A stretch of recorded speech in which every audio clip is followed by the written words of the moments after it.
Salve, miei alumni, nos loqui deudie in urbe burdegalensi cum homines antiquis temporibus. Ah non, excusez-moi, c'est pas en latin qu'il faut que je vous parle, c'est en français.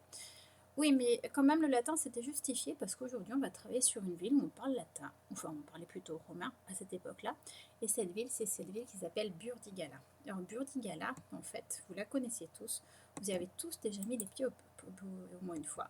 Cette ville, voilà une reconstitution dans l'Antiquité, c'est tout simplement la ville de Bordeaux qui se trouve à peu près à une cinquantaine de kilomètres de chez nous. Alors cette ville, à l'origine, justement, donc, a une histoire qui va recouper tout ce qu'on a vu depuis le début de l'année sur l'Antiquité. Alors cette frise, vous la connaissez, elle recoupe plein d'éléments qu'on a déjà vus. Donc là, chez les Grecs, Homère qui écrit l'Iliade et l'Odyssée, les Grecs qui partent fonder en Gaule une colonie qui s'appelle Massalia.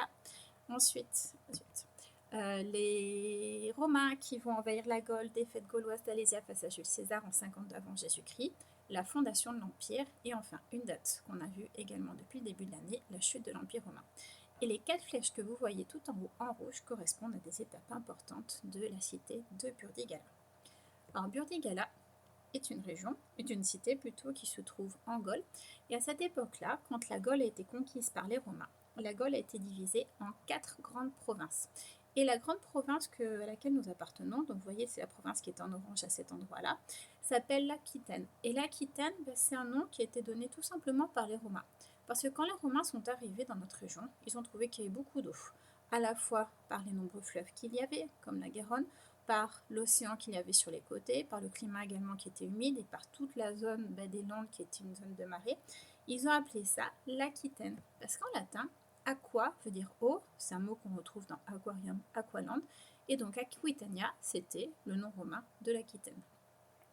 Alors Bordeaux également a été marqué dans cette influence romane par l'importation de la culture de la vigne, c'est-à-dire que la vigne naturellement ne poussait pas ici.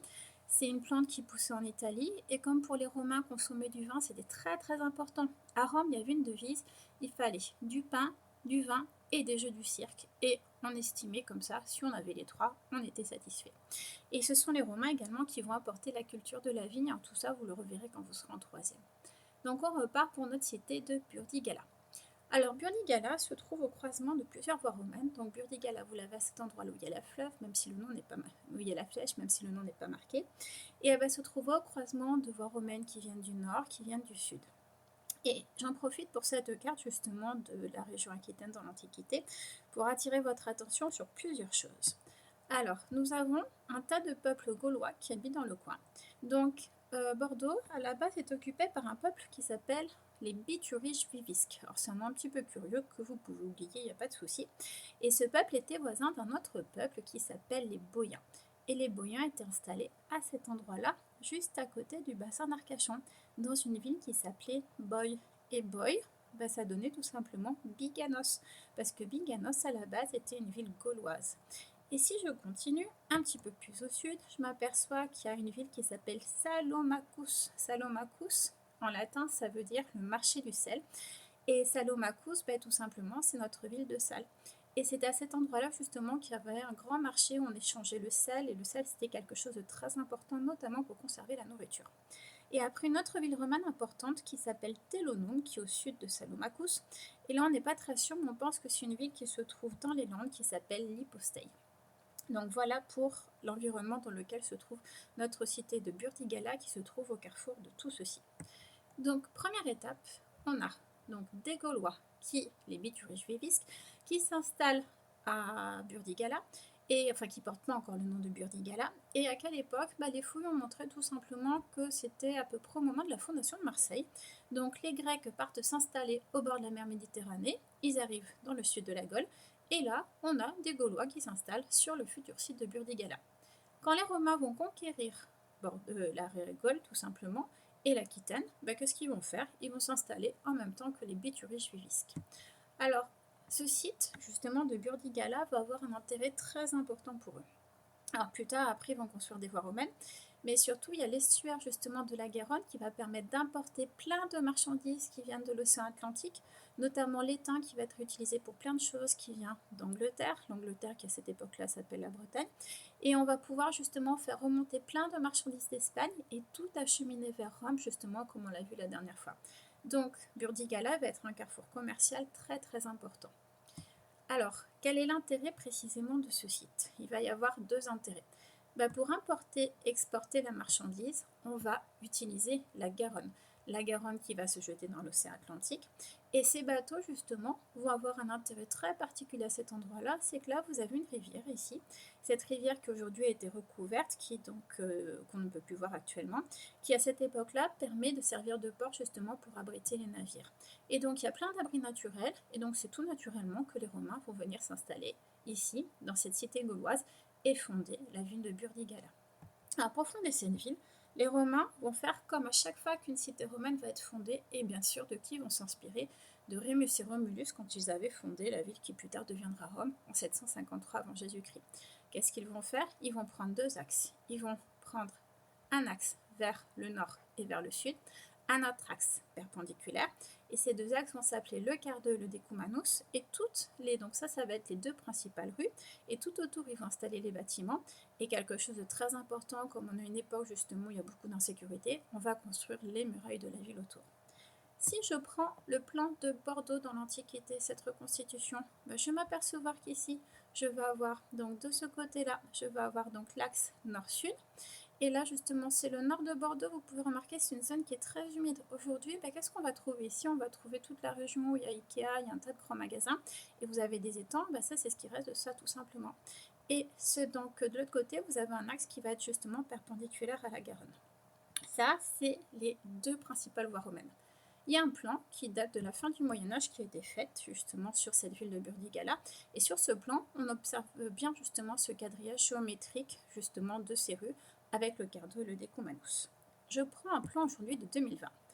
Si je prends un plan de 2020, je m'aperçois ici que quand il y a le tracé des rues, justement, je retrouve ici la vieille voie romaine que j'avais à cet endroit-là. La vieille voie romaine qui part du sud au nord et qui part également d'ouest en est. Donc là, c'est la rue de la Porte d'Igeau, toujours perpendiculaire à la Garonne. Et de l'autre côté, c'est une rue dans laquelle vous êtes tous allés forcément un jour. On trouve plein de choses à acheter, que ce soit de la nourriture, alors même des saucissons pour un jeune homme du premier rang qui a toujours très faim, même des foulards pour une demoiselle qui aime bien faire des petites décorations sur ses tables. Et donc, vous êtes tous allés dans cette rue. Cette rue, c'est tout simplement la grande rue Sainte-Catherine. Quand vous êtes dans la rue Sainte-Catherine, vous marchez à peu près pendant 3-4 km droit devant vous, ça avance tout droit. En fait, vous êtes en train d'emprunter une vieille voie romaine, tout simplement, l'axe construit par les Romains il y a très longtemps. Alors après tout ceci, donc qui concernait le plan de la ville de Burdigala, on va regarder qu'est-ce qu'on trouvait comme monument. Alors sur cette reconstitution, il y a plusieurs choses qui sont très évidentes. On a ici, donc d'abord, un port qui justement permettait d'abriter les nombreux bateaux qui permettaient d'importer et exporter la marchandise. Deuxième chose, on a une espèce de bâtiment qui est un peu excentré à cet endroit-là. Et ce bâtiment ressemble beaucoup au Colisée que vous avez vu pour Rome. Le Colisée où justement il y avait des gladiateurs, il y avait des jeux de cirque. Alors ce bâtiment, donc cet amphithéâtre, porte un nom un petit peu bizarre qui n'a rien à voir avec sa fonction. On l'appelle le Palais Galien. Pourquoi? Parce qu'au Moyen-Âge, voilà ce qui... Alors Galien, c'est un empereur tout simplement donc, qui aurait construit cet amphithéâtre, mais on pense qu'en fait il a été construit avant, mais comme on ne savait pas trop, on a dit que c'était lui qui l'avait construit. Et au Moyen-Âge, on ne savait pas à quoi servait justement cette espèce de truc, on pensait que c'était une espèce de palais, parce qu'en fait il faut dire qu'au Moyen-Âge, on a eu besoin de beaucoup de pierres, et à quel endroit on est parti prendre les pierres? On est parti, et les briques, on est parti se servir donc à cet amphithéâtre. Il restait plus grand chose, du coup les gens pensaient que c'était un palais, et c'est pour ça que ça s'appelle le palais Galien, alors qu'en fait ça n'a rien d'un palais, c'était un amphithéâtre. À quoi ça ressemblait? Tout simplement une reconstitution, c'est exactement comme le Colisée. Par contre c'est beaucoup plus petit, il n'y a que 15 000 spectateurs dans cet amphithéâtre, et 26 mètres de hauteur, c'est beaucoup plus petit que le Colisée, mais néanmoins si on regarde bien, 3 fois la population de salle, donc il y a quand même pas mal de monde. Aujourd'hui il ne reste plus grand chose là-dedans, donc de ce palais Galien. Il y a uniquement les arches sur le côté, il reste un petit bout de la Seine.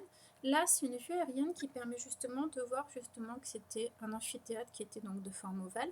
Et on s'aperçoit que toutes les constructions justement ont été faites autour en fonction des ruines qui restaient à cet endroit-là. Donc il y avait une grande arène qui était en ça pour absorber le sang des combats. Et tout autour prenait place justement comme à Rome, donc toute la bonne société et également le pub pour assister aux jeux du cirque. Donc on est très loin de Rome, mais c'est exactement les mêmes occupations comme dans toutes les cités romaines. Autre bâtiment. Ce bâtiment qui a l'air d'être très très haut par rapport justement donc aussi également à l'amphithéâtre, c'est quoi tout simplement? C'est un temple. Et un temple qui va être dédié à une déesse qui n'est pas très connue, qui s'appelle la déesse Tutelle, en fait qui protégeait toutes les cités. Et c'est pour ça que ce temple, on va l'appeler le temple des piliers de Tutelle. Il est très haut, 26 mètres de hauteur, donc beaucoup plus haut que notre collège, rectangle de 30 mètres sur 20 mètres, à peu près 2 fois une salle de classe. Il n'y a pas de toit, parce que ça aurait été compliqué. Et au-dessus de chaque colonne, il y avait 44 statues. À quoi ça ressemblait? Ça ressemblait à ça, on n'est pas tout à fait sûr, c'est une gravure qui a été faite à la fin du Moyen-Âge.